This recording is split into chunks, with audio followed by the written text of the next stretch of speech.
This series contains adult language and depictions of graphic violence. Listener discretion is advised.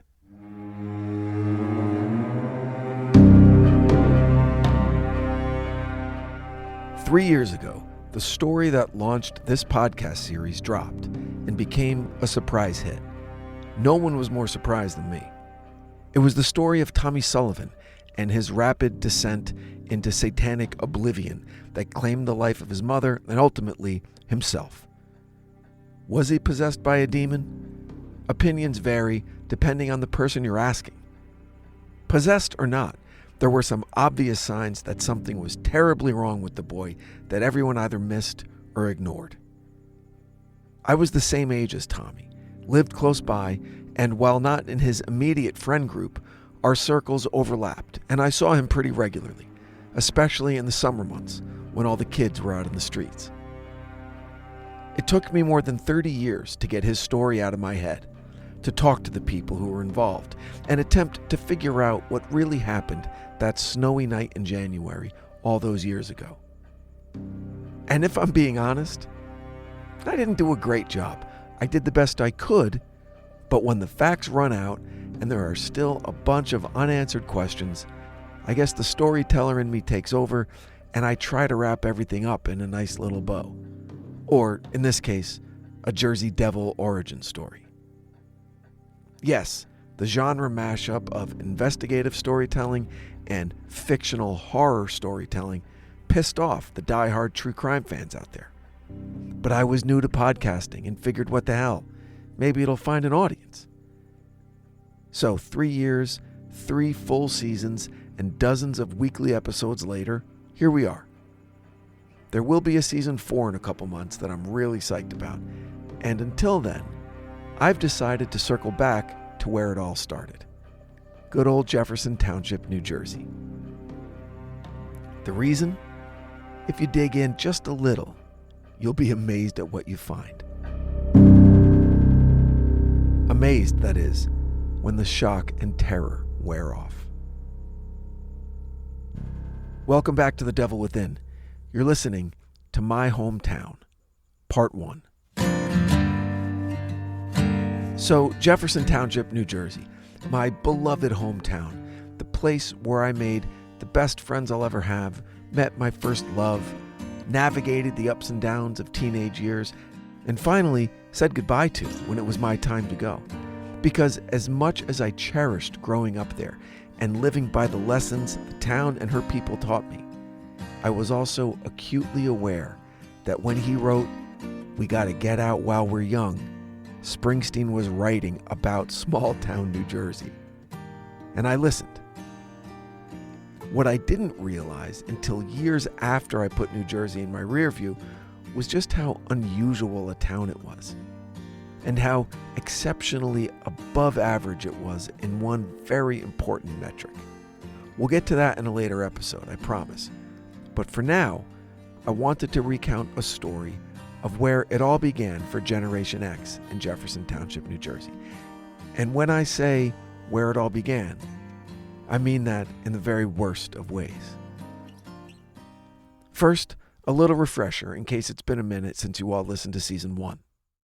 Jefferson's a real big town because it's split in half by a county park. So one side of the mountain is the Milton section, and the other side is the Lake Apacon section.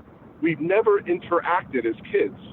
You know, we had our own elementary schools. The first time anybody ever met anybody was when we went into the middle school.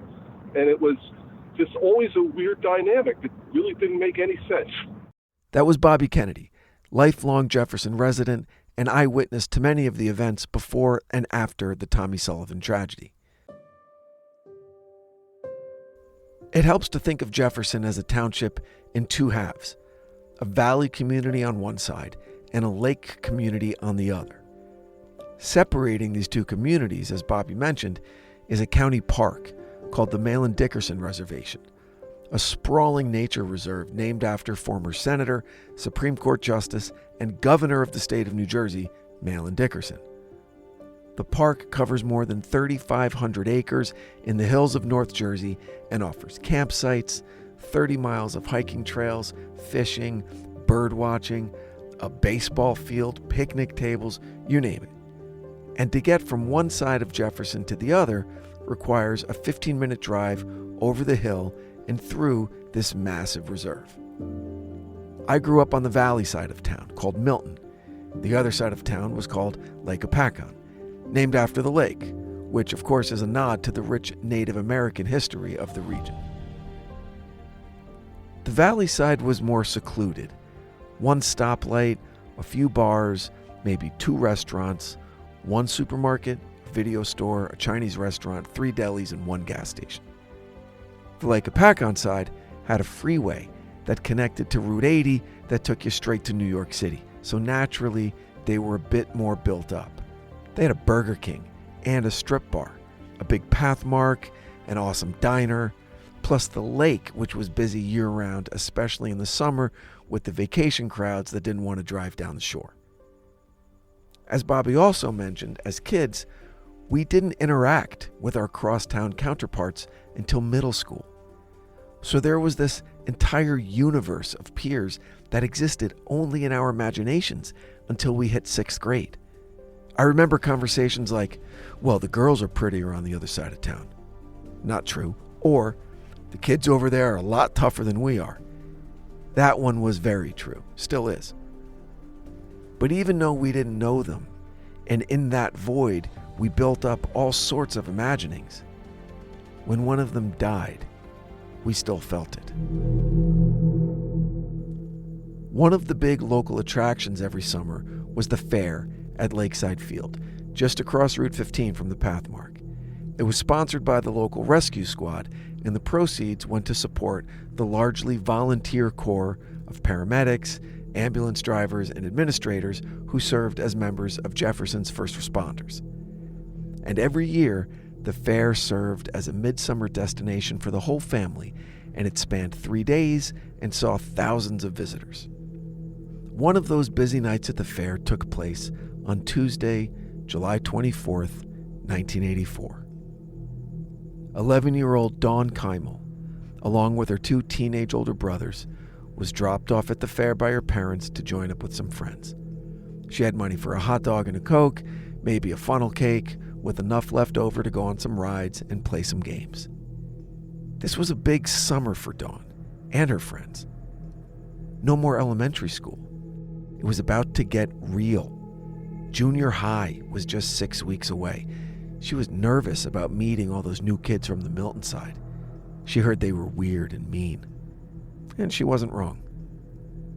But on that hot and muggy Tuesday night, none of that mattered.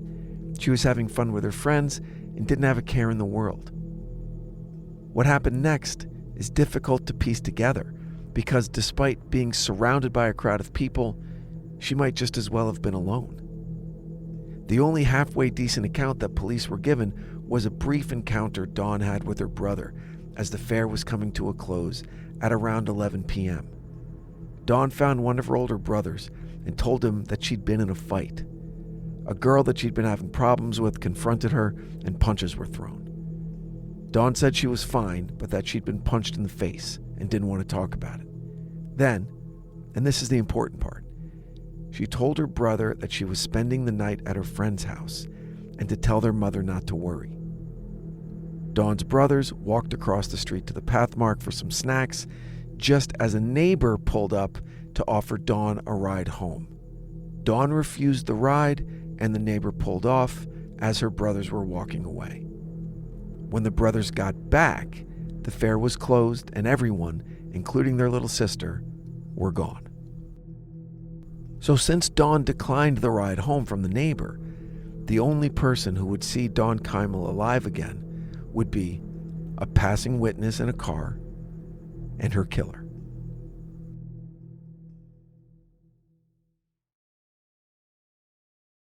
The Keimel family lived about 2 miles from Lakeside Field where the carnival was held, which is not that far of a walk for a Gen X kid who grew up in the woods.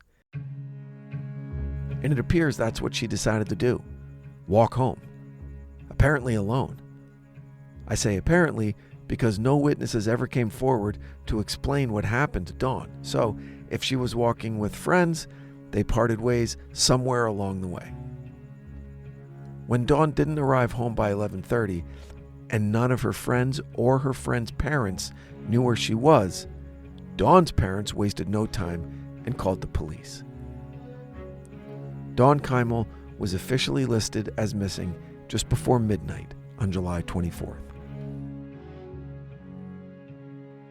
Espanong Road is a heavily wooded, sparsely housed, winding country road. My high school girlfriend lived on Espanong, and I remember making the drive from my side of town over the hill and through the woods, then turning onto Espanong until I got to her house just a little ways down on the left. And from the time I passed the high school on the Milton side until I arrived at her house, there wasn't much in the way of civilization. Some pockets of houses along the way, but mostly just deep, dark forests. It's been built up much more since then, but back in the day, it was desolate and beautiful and mysterious, especially if you were an outsider. The darkness and depth of the woods would freak people out. Richard T. Jones, from nearby Mount Arlington, New Jersey, was a recent parolee, having served 3 years and 8 months in Rahway State Prison for a manslaughter conviction. He'd purposely swerved his van in order to run down 2 teenage hitchhikers in Monmouth County, New Jersey. One was injured, but one died.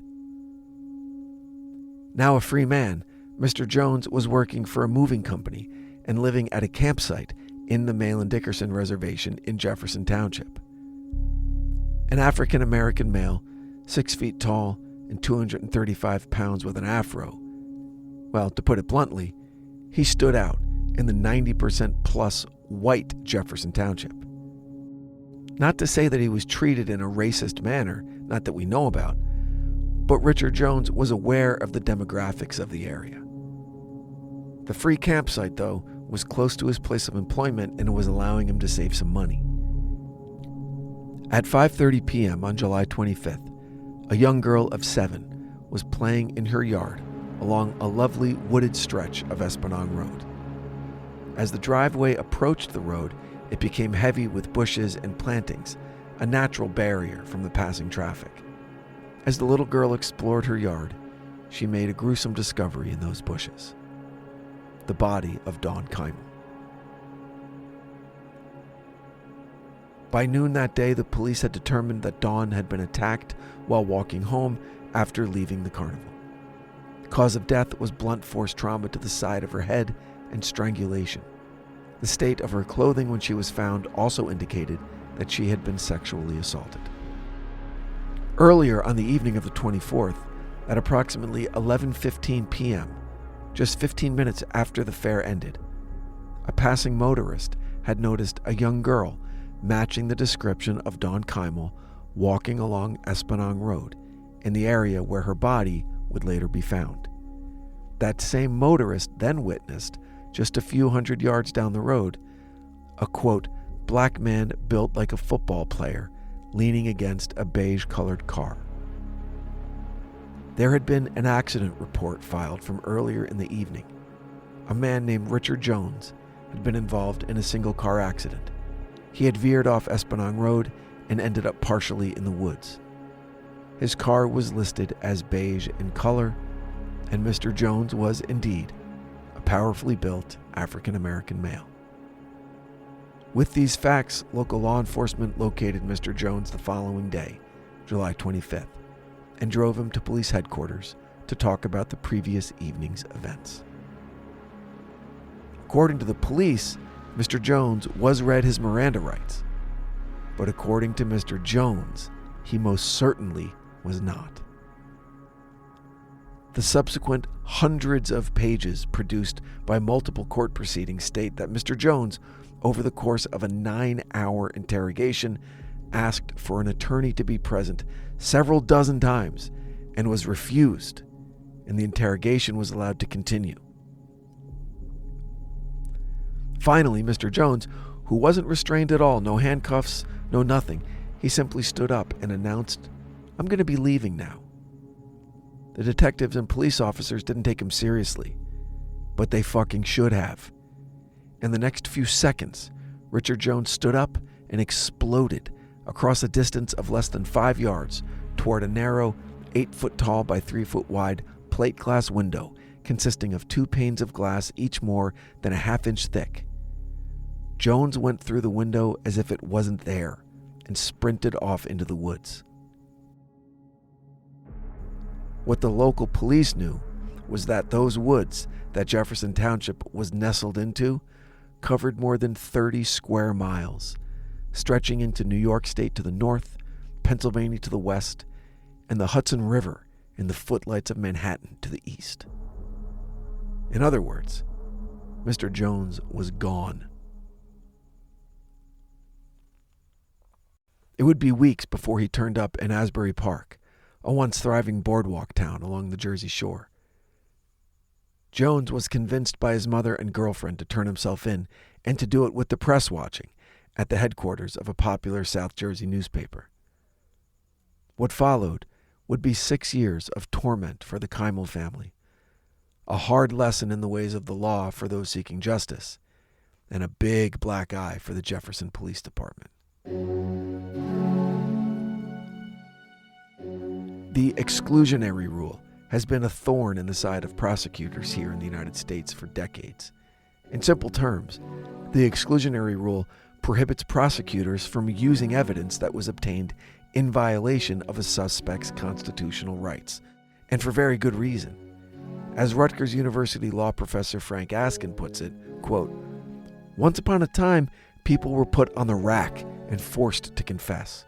Finally, courts said, you cannot use coerced confessions because people being tortured will say anything." Basically, whatever someone confesses under extreme duress or outside the counsel of an attorney just can't be trusted. It's too difficult to judge the veracity of such information because of the very nature of the circumstance under which it was obtained. Another legal standard akin to the exclusionary rule is what's called fruit of the poisonous tree. That legal theory states that evidence obtained as an indirect result of illegal action also cannot be used. For example, if an illegal search turned up evidence that proves a person's guilt, the evidence can't be used because the pretext for gathering that evidence violated the law.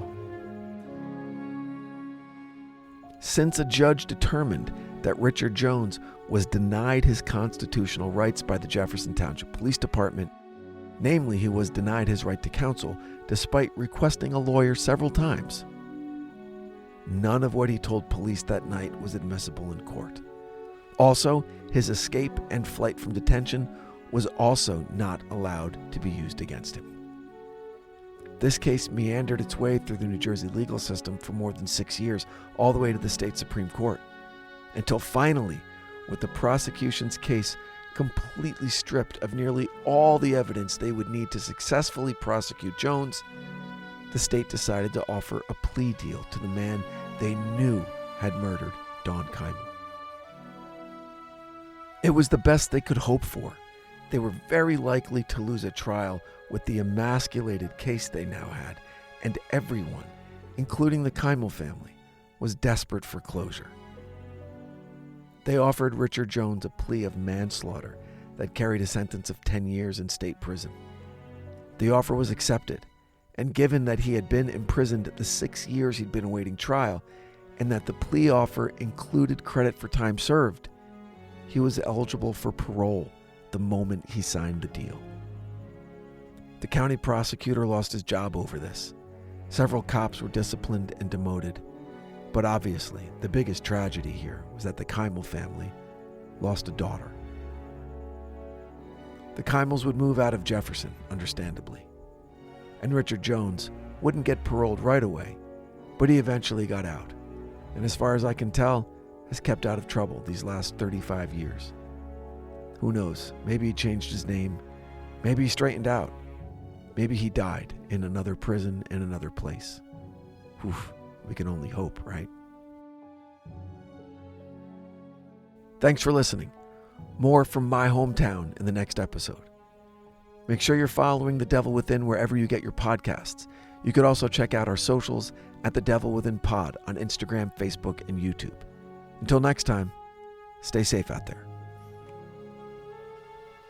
The Devil Within, recorded live at Bel Air Studios in Los Angeles, California. Written and produced by Brandon Morgan. Our post-production supervisor is Bruce Whitkin, who also provided original music for this episode. For The Devil Within, I'm your host, Brandon Morgan.